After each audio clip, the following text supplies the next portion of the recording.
Bollywood film Panipat इतिहास के सबसे बड़े और प्रसिद्ध युद्धों में से एक पर आधारित है। यह जंग आज से 260 साल पहले लड़ी गई थी। फिल्म के रिलीज होने से पहले ही इसे लेकर उत्साह भी है और एक तबका फिक्रमंद भी है। हमने इतिहास की किताबों में पढ़ा है कि पानीपत की तीसरी लड़ाई मराठाओं और अफगान सेना के बीच हुई थी। 14 जनवरी 1761 को हुए इस युद्ध में अफगान सेना की कमान अहमद शाह अब्दाली दुर्रानी के हाथों में थी।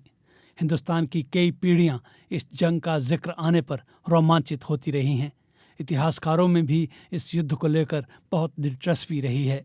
पानीपत फिल्म में भारतीय उपमहाद्वीप और मध्य एशिया के इतिहास के एक बेहद अहम और निर्णायक मोड़ को दिखाया गया है। इस जंग के दूरगामी नतीजे निकले थे, जिनका असर हिंदुस्तान और अफगानिस्तान के साथ साथ कई देशों पर पड़ा था। इस फिल्म को लेकर अफगानिस्तान के लोग कुछ चिंतित हैं। उन्हें लगता है कि एक बार फिर से उनके देश के नायक अहमद शाह अब्दाली दुर्रानी की वही घिसी पिटी, नकारात्मक और खलनायक वाली छवि को दिखाने की कोशिश की जा रही है, जबकि अफगानिस्तान के आम जनमानस के बीच अहमद शाह अब्दाली दुर्रानी को बाबाए कौम या फादर ऑफ द नेशन के तौर पर शोहरत हासिल है। सवाल ये है कि आखिर कौन था अहमद शाह अब्दाली और अफगानिस्तान में उसे किस नज़र से देखा जाता है। बात 1747 की है, जब 25 साल के सेनानायक और कबायली सरदार अहमद खान अब्दाली को सर्वसम्मति से अफगानिस्तान का शाह चुना गया। उसे अफगान कबीलों की पारंपरिक पंचायत जिरगा ने शाह बनाया था, जिसकी बैठक पश्तूनों के गढ़ कंधार में हुई थी। कंधार अब दक्षिणी अफगानिस्तान में पड़ता है। अहमद शाह अब्दाली को अपनी विनम्रता और करिश्मे के लिए जबरदस्त शोहरत और लोकप्रियता हासिल थी। ताजपोशी के वक्त साबिर शाह नाम के एक सूफी दरवेश ने अहमद शाह अब्दाली की खूबियों और काबिलियत को पहचान कर उन्हें दुर्रे दुर्रान का खिताब दिया था, जिसका मतलब होता है मोतियों का मोती। इसके बाद से अहमद शाह अब्दाली और उसके कबीले को दुर्रानी के नाम से जाना जाने लगा। अब्दाली पश्तूनों और अफगान लोगों का बेहद अहम कबीला है। अहमद शाह इसी सम्मानित परिवार से ताल्लुक़ रखता था। उसने अपने शासनकाल में उम्मीद से ज़्यादा हासिल किया। किसी को इस बात की उम्मीद नहीं थी कि अहमद शाह इतना कामयाब होगा। अहमद शाह अब्दाली ने तमाम अफगान कबीलों की आपसी लड़ाई को ख़त्म करके उनको एकजुट किया और एक अफगान मुल्क की बुनियाद रखी। अहमद शाह ने तमाम जंगें जीतकर एक विशाल बादशाहत कायम की। इतिहासकार इसे दुर्रानी साम्राज्य कहते हैं। अहमद शाह अब्दाली के विशाल साम्राज्य का दायरा पश्चिम में ईरान से लेकर पूरब में हिंदुस्तान के सरहद तक था। उसकी बादशाहत उत्तर में मध्य एशिया के अमू दरिया के किनारे से लेकर दक्षिण में हिंद महासागर के तट तक फैली हुई थी। मोटे अनुमान के मुताबिक अहमद शाह अब्दाली की सल्तनत करीब 20 लाख वर्ग किलोमीटर में फैली हुई थी। अहमद शाह अब्दाली ने अपने देश के लोगों को एक नई पहचान और एक आज़ाद मुल्क दिया। आज हम अब्दाली के कायम किए हुए मुल्क को ही अफगानिस्तान के नाम से जानते हैं। भले ही पुराने दौर के अफगानिस्तान की चमक मिट चुकी है, लेकिन सरहद कमोबेश वैसी ही है। पश्तो ज़बान के मशहूर कवि अब्दुल बारी जहानी कहते हैं कि अहमद शाह बाबा सबसे महान अफगान थे। अब्दुल बारी जहानी अफगानिस्तान की हुकूमत में संस्कृति और सूचना मंत्री रह चुके हैं। उन्होंने ही अफगानिस्तान का मौजूदा राष्ट्रगीत भी लिखा है। बारी कहते हैं, अफगानिस्तान के 5 साल लंबे इतिहास में हमें अहमद शाह बाबा जैसा ताकतवर, मशहूर और लोकप्रिय शासक नहीं मिला।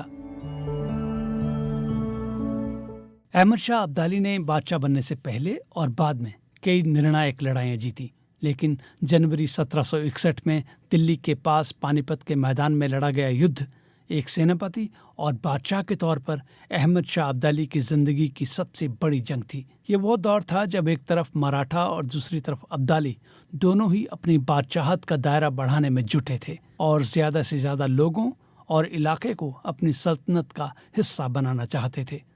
मराठा साम्राज्य लगातार जंगें जीतकर बेहद महत्वाकांक्षी हो रहा था। मराठा क्षत्रपों ने अपने साम्राज्य का तेज़ी से विस्तार किया था। मराठा साम्राज्य के विस्तार से अहमद शाह अब्दाली को अपनी सल्तनत के लिए खतरा महसूस हो रहा था। अब्दाली को लग रहा था कि मराठों की बढ़ती ताकत उसके हिंदुस्तानी सूबों के साथ साथ अफगान प्रांतों के लिए भी खतरा बन रही है।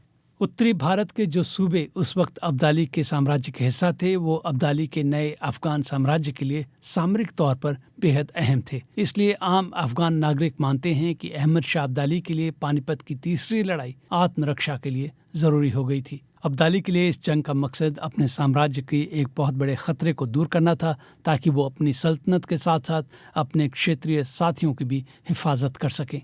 हालांकि इस जंग में अफगान सेना की निर्णायक जीत हुई, लेकिन दोनों ही खेमों के हजारों लोग इस जंग में मारे गए।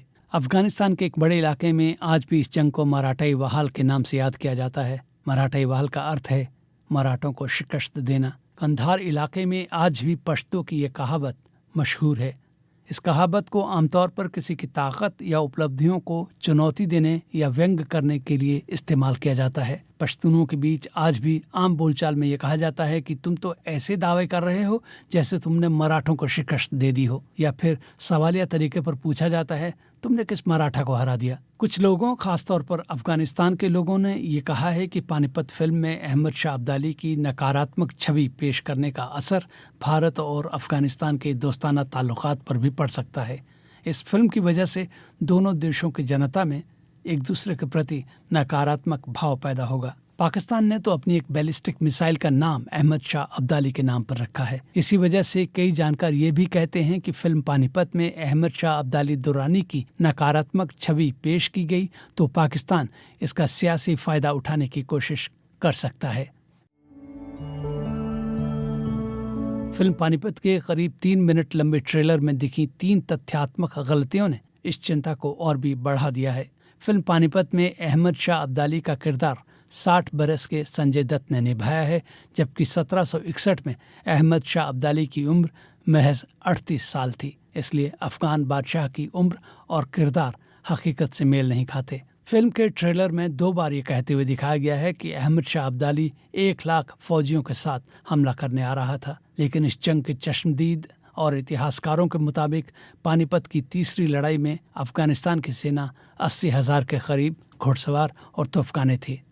अहमद शाह अब्दाली अफगानिस्तान से 30 से 40 हज़ार सैनिक लेकर आया था, जबकि बाकी के सैनिक उसके स्थानीय सहयोगी शासकों के थे। इनमें भारत में रह रहे अफगान भी शामिल थे। फिल्म पानीपत की कास्टिंग, लिबास और अफगान सेना का झंडा और प्रतीक चिन्ह देखकर ये साफ हो जाता है कि फिल्म हकीकत से ज़्यादा कल्पना पर आधारित है।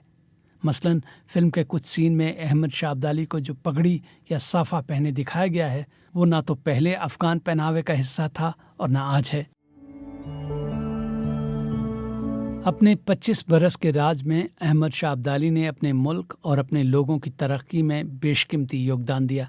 हालांकि उसके बारे में कहा जाता था कि वो हमेशा हड़बड़ी में रहता था, लेकिन अहमद शाह अब्दाली ने अपनी हुकूमत कभी भी बेपरवाह नौजवान के तौर पर नहीं चलाई, बल्कि उसने सल्तनत पर बड़ी दक्षता और समझदारी से राज किया। अपने दौर से लेकर आज तक अहमद शाह अब्दाली अफगान लोगों में आत्मसम्मान और कौमी एकता का भाव जगाता है।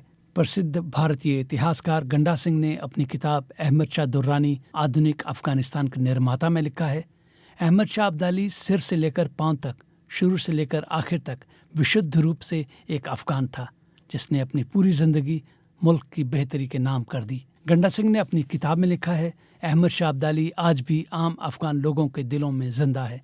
फिर चाहे वो नौजवान हों या बुजुर्ग, हर अफगान इस महान विजेता की इबादत करता है। वो उसे एक सच्चा और सादा दिल इंसान मानते हैं, जो एक जन्मजात नेता था, जिसने पूरे अफगानिस्तान को आज़ाद करके एकजुट किया और खुद मुख्तार मुल्क बनाया। इसलिए आम अफगान अब्दाली को अहमद शाह बाबा, अहमद शाह महान कहते हैं। अफगानिस्तान के लोग अहमद शाह अब्दाली को एक संत की तरह पूजते हैं। उन्हें अब्दाली पर अभिमान है और पूरा मुल्क अब्दाली का शुक्रगुजार है। अहमद शाह अब्दाली को दीन-ए इस्लाम का सच्चा सिपाही माना जाता था। उसकी ये छवि न केवल अफगानिस्तान में है, बल्कि पाकिस्तान के पश्तून इलाकों में भी अब्दाली के बारे में यही राय है। अहमद शाह अब्दाली दुरानी का मकबरा कंधार में है। कंधार ही अब्दाली के साम्राज्य की राजधानी था। तीर्थयात्रियों और अकीदतमंदों के लिए कंधार एक महत्वपूर्ण ठिकाना है। आज भी पूरे देश से लोग अब्दाली के मज़ार पर फातिहा पढ़ने के लिए कंधार आते हैं। अहमद शाह अब्दाली केवल तलवार का बाजीगर नहीं था, वो कलम और हरफों का भी उस्ताद था। अब्दाली बहुत अच्छी नज़्में लिखा करता था। सिर्फ नज़्म ही क्यों, अब्दाली शानदार लेख भी लिखा करता था। अहमद शाह अब्दाली ने अपनी मातृभाषा पश्तो के अलावा दारी, फारसी और अरबी भाषा में भी रचनाएं लिखी हैं। उनकी तमाम साहित्यिक कृतियों का एक दीवान पश्तो भाषा में इकट्ठा किया गया है, जिसे आज भी हर उम्र के अफगान पढ़ते और गाते हैं।